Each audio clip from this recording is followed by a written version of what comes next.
Hi, Jay here with Laguna Tools. Today I'm going to unbox and set up our latest lathe, the new Revo 1014 lathe. The Revo 1014 is designed to be a benchtop lathe, and we also offer an optional workstand that makes it really convenient to set up your lathe in your shop, and if you use the mobility kit, you can move it around easily. One of the very best accessories that you can get for the Revo 1014 lathe is the optional workstand. The optional workstand is adjustable in height, so you can set it at a very comfortable position. It's not fixed like your workbench is. This allows you to position it to where it's a comfortable height. Now, I've already unboxed the stand. I've gone through and bolted the leg assemblies together. And the leg assemblies are two parts. There's the upright leg, there's the movable leg, and at the very bottom is the adjustable leveling pad that's on the bottom. I've left all of the hardware loose so that I can go through and adjust the stand. It makes it fit together a little bit easier during the assembly. And then finally, once you have it adjusted and assembled, you can go through and spread the legs out, get it leveled off, and then tighten the nuts and bolts down. You'll see again that the legs are two-piece. There's a tie bar at the bottom and then a plate at the top. The tie bar plate that goes at the top is where you'll bolt the lathe to. You'll see that the bolts come in through the outside. The nuts are on the inside, and that just keeps a real clean appearance as you're finishing the assembly. Now, I'll go through and install the long and the short tie bars that tie the two ends together. On the long tie bars, there's a shorter one and a longer one. I'm going to use the shorter ones on the top, the longer ones will drop down here, and simply install one of the bolts in, fit the tie bar to it, and then you'll go through and install a nut on the backside. These are a number 13 millimeter wrench to get these installed. Repeat the process on the opposite side, and then finally, we'll tie the two halves together.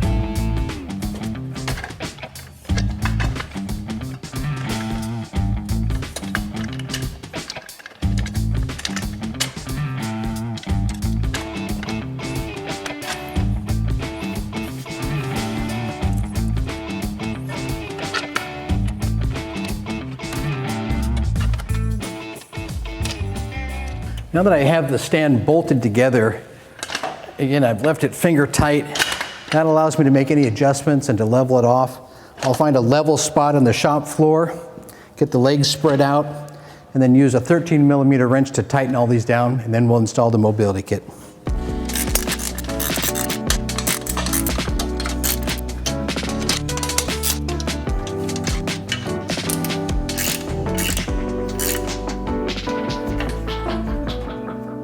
Okay, that's the last one.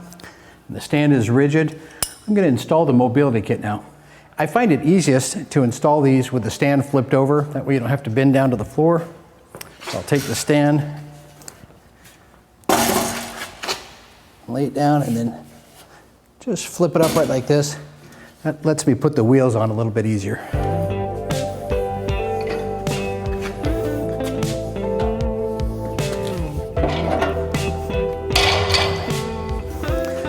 Okay, now that I've got the stand assembled, I've got the wheel kit on there, it's time to test the wheels, and it's easy to make any fine tuning or little adjustments now without the weight of the lathe on there. So right now it's on the leveling pads. If I need to adjust those to make it level, I can do that.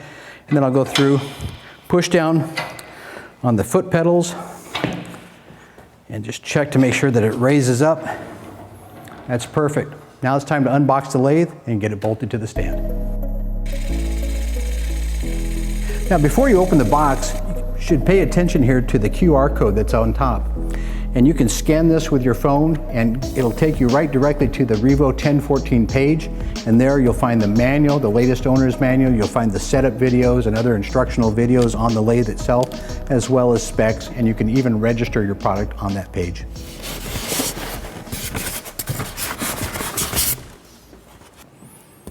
With the styrofoam removed, go through and look for any of the smaller parts that are in different compartments. Some of them are covered up with cardboard, like one of the hand wheels is here. And just remove each of these before you lift the lathe out. That way you won't miss the parts or misplace those. And we'll set these to the side.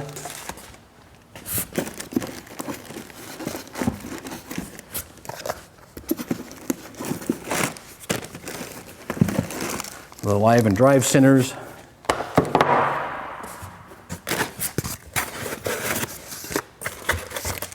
faceplate. And it looks like I've got just about everything out that I can right now. I'm going to spin this around and then get some help to lift it out. It's around 100 pounds. Everything's pre-installed, all the heavy parts are pre-installed, so get some help to lift this up and out of the box. Okay, now I've got the lathe oriented in the right direction on my workbench. Get somebody to help you at this point. Again, it's a heavy piece. Get some help to lift it out. You can pick it up and out. I find it's easier to tip the box up and then just to slide it out, but still do that with the help of somebody else.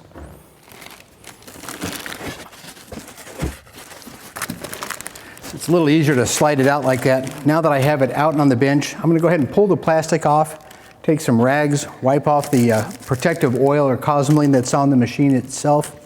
You can wipe it off, use a little bit of WD-40 just to cut through the grease, and then finally you can just wipe it clean. I'm going to give you a few tips here on how to effectively clean the machine. First of all, one of the things that I like to do is I like to take the tailstock and the banjo assembly and slide them off the bed. And that gives me a clean, unobstructed bed so I can go through and clean it and wipe it down. In order to do that, just take the Allen key here that has showed up with the machine, loosen the small stop that's at the end of the bed, and now I can unlock the tailstock and slide it straight off the bed. I can do the same with the banjo, and it gives me a clean bed to go through and to wipe down. Now to clean the bed, use WD-40, and that cuts through the grease pretty well, and then finally wipe it off with a rag. If you need to use a little bit of Scotch-Brite to get any little marks and things like that, you can do that at the same time as well. In the future, if you want to go through and protect the bed, there's a number of commercial products that you can put on the bed just to protect the cast iron to keep it from rusting or to go through and clean it up. What I use in my shop is a product it's called Boeshield, B-O-E-S-H-I-E-L-D, made by Boeing. It works great. It has a rust cleaner and it also has a protectant that can go down. There's also products called Top Coat and some other ones. Even just plain old Johnson's paste wax you can put on the bed, and that keeps it from rusting and helps it to keep your machine clean and in great shape. The first thing I usually like to install on the lathe are the hand wheels. There's one for the tailstock with a handle, and then there's a cylindrical hand wheel that fits on the headstock. That allows you to rotate the spindle using this hand wheel. The tailstock hand wheel has a single set screw, and you'll find that there's a flat spot on the quill itself there. Locate that flat spot and rotate it to the top. Align the screw to the top. Slide this in place, and then finally just tighten down that screw to where it lands on that flat spot. And once that's in good shape, you go through and just snug this up with the Allen wrench provided. The headstock hand wheel has 2 set screws.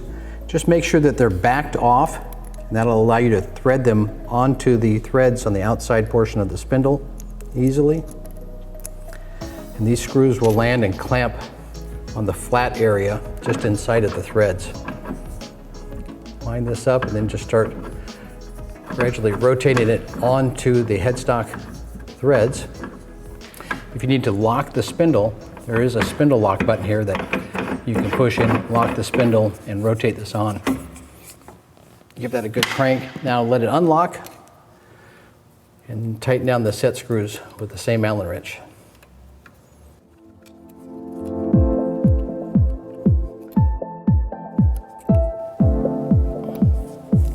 And a couple of turns just verifies that it's installed correctly.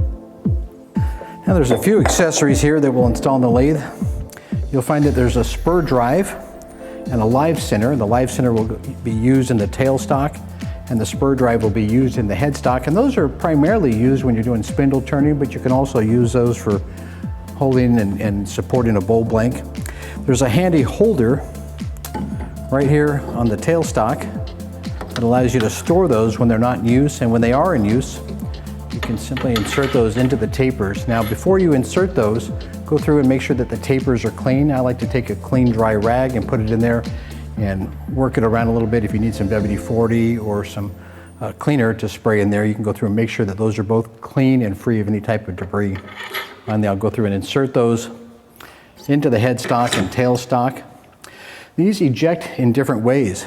The center of the spur drive uses a knockout bar, and we'll see that in a little bit. And on the tailstock, this is a self-ejecting center. So unlock the handle, the lock handle, and spin the hand wheel backwards. And as it reaches the end of the travel, it'll push the live center out of the tailstock. And again, I can put that back up here into the holder, right here positioned on the front of the tailstock. Finally, you'll see that there's a tool rest. This has got a hardened steel edge, and that's great so it doesn't get any chips or dings on it as you're turning some heavy items. Unlock the banjo, swing it forward, you can lock it in position, and then lower the tool rest, take the tension off of the lock handle, and then finally you can lock this into position. This is something that you'll reposition quite a bit as you're using the lathe, and you can simply lock the handle there, and you can position that up near your workpiece and just use the padded lock handles to lock that in position. The same padded lock handle is on the tailstock that lets you unlock it, slide it into position, and then firmly lock it into position. Now on the back side of the lathe, you'll find two small holes that are tapped, and we'll take the accessory bracket and we're going to install it on these two holes here. It comes with two small screws. I like to preload the screw, and these use a Phillips head screwdriver. And I'll just start one in the vertical position, then I'll just tip it up for the second one.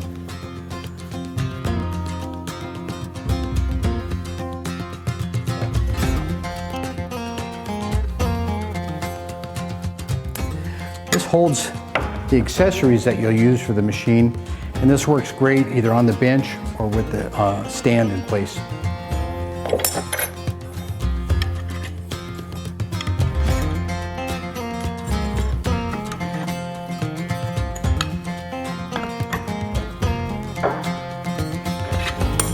First off is the 3.5-inch faceplate.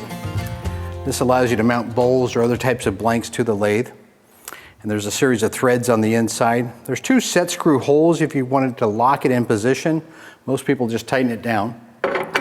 Insert that onto the threads, spin it on by hand, and hold the hand wheel so you can lock it down. Then finally, get the spindle lock engaged and use the wrench, and that'll allow you to go through and to tighten that down onto the headstock spindle. And that's ready to use. You could go through and turn a bowl right now and do all kinds of work just by using that, by tightening it down. To remove it, it's just the reverse. Lock the spindle, use the wrench, unlock it. Once you're done, it'll store back onto the accessory rack. When you're using the live center and drive center, there's a couple of tools that you'll use. With the spur drive installed and with the tailstock clamping your workpiece in there, these can get pushed in quite tight and they're hard to remove. And so the knockout bar is used for this. It slides in through the drilled spindle, get it positioned, and then pull it out and give it a sharp wrap. Keep your hand on this so that when it does eject, that it doesn't shoot off across the bed or onto the floor. Finally, you'll see that there's a small center point. That helps you to center onto the different types of workpieces that you'll be using. Quite often you'll have an X, and that helps you to locate the center. These points can become damaged over the years, and sometimes you'll need to replace those. And there's a small tool. It's a small little knockout pin. You drop this in there, tap it with the a hammer, and that will knock out the center point. It allows you to replace it or to use the spur drive without the center point in place.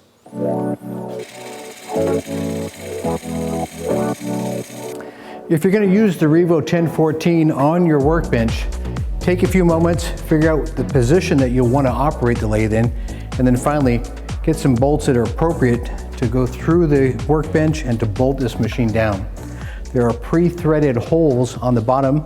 There are 4, one in each corner of the machine. And these threads are an 8mm by 1.25 pitch thread. That's what you'll need to bolt the lathe down. In this case, we're going to operate it on the stand. So I want to lift the lathe up and set it on the stand. I'll do that with the help of somebody else. But before we lift the machine up and set it on the stand, I like to go through, loosen the stop, take the tailstock off, take the banjo and tool rest off, and then finally, don't forget the accessories that are in the accessory tray. take those out, and you're going to lighten the lathe up a little bit, and also these items won't get in your way as you're going through and moving the lathe and tighten it down to the stand. I'll use the same bolts that we used for the stand. Those will thread into the bottom of the lathe once it's in position.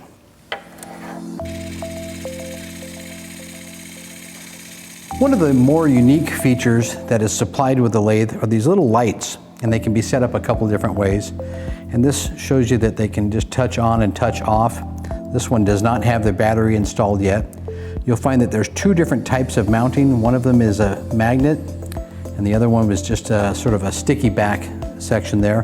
I'm going to put the magnet on, but you can also use these with the sticky back by peeling it, sticking it to the back of the lamp, and then installing it onto whatever you like.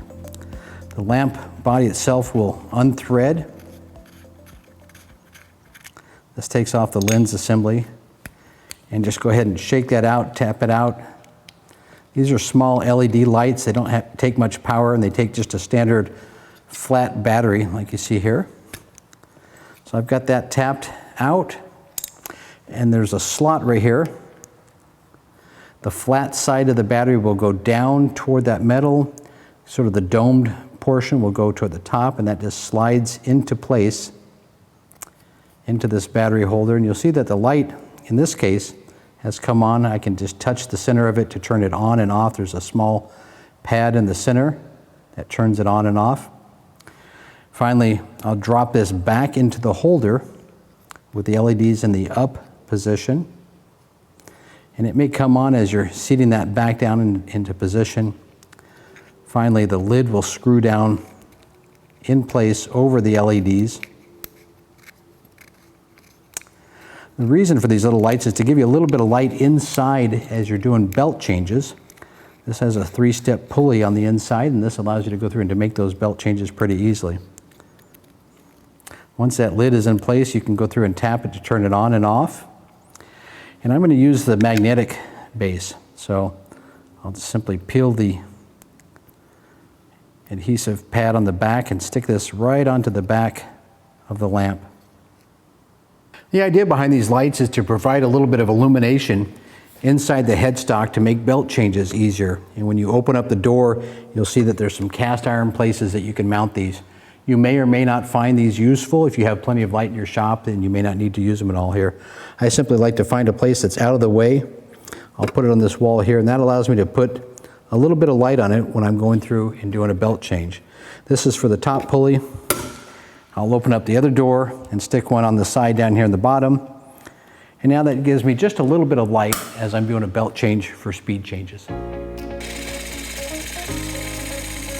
Now that the lathe is set up on the stand or on your workbench, it's time to power it up. And powering it up is simply a matter of plugging it in. It should be noted that anytime that you're doing adjustments inside here with the belts, go ahead and unplug the lathe. There is a switch underneath the bed. It's located down here under the tailstock end. I'll flip that on, and once I've added power, you'll see that the light comes on the on-off switch, and that lets you know that you have power to the lathe. When that switch is off, it may take time for that light to go out. That lets you know you've got power to it. Now that I have power to it, I can go through it and hit the on button and just observe the lathe spinning. You want to make sure that you don't have the headstock spindle lock in place, and you also want to make sure that you don't have the indexing pin engaged into the headstock itself there. So now that the power's on, we can go through and turn it on, and I can crank up the speed. You'll see that the DRO is on. And you'll notice right now that when I turned it on, it's flashing, and that means that the lathe is in reverse. Anytime that the lathe is in reverse, that will flash. I'll turn that off. I'll put it back in the forward position and turn it back on. And now I'll see the DRO with the numbers, and this will give me the speed of the spindle, and it's not flashing, so I know that it's in forward position now. And you can see just how smooth the lathe is. There's a lot of cast iron here to dampen out any vibrations. When you're doing wood turning, and if you're new to wood turning, you'll want to make sure that you have your workpiece at the right RPM, and this DRO helps you to keep your workpiece at the right RPM. If you're doing a big heavy bowl blank, you'll start off on the low position. Not only the low position on the knob, but inside with the belt, you want to put the belt in the lowest position. There's a small speed chart on the inside, and it's in the manual there as well, but set the belt to the lowest speed. That's like your car's transmission. You're going to take off in first gear and you're at slow speeds with a lot of torque. That bigger workpiece, like a bowl blank, needs a lot of torque. If you're doing pins and bottle stoppers or spindle work, you can put that belt over at the high RPM, and as you're turning, you can go through and adjust the knob to fine-tune your speed adjustment within that high range there. So use that belt position to your benefit by getting the right pulley selected and then finally fine-tuning it with the knob.